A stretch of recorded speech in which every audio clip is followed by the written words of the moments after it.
జిల్లా కలెక్టర్ కోయ శ్రీహర్ష అదనపు collector D వేణుతో కలిసి సుల్తానాబాద్ వ్యవసాయ మార్కెట్ యార్డ్ను సందర్శించి ధాన్యం కొనుగోలు కేంద్రాలను తనిఖీ చేశారు.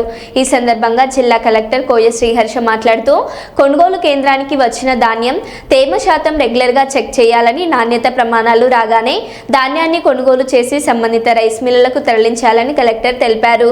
కొనుగోలు కేంద్రాలకు అలర్ట్ చేసిన రైస్ మిల్లులకు మాత్రమే ధాన్యం తరలించాలని కలెక్టర్ సూచించారు. గ్రేడ్ ఏ రకం ధాన్యానికి క్వింటాలు 2320, సాధారణ రకం ధాన్యానికి క్వింటాలు 2300 రూపాయలు ఉంటుందని అన్నారు.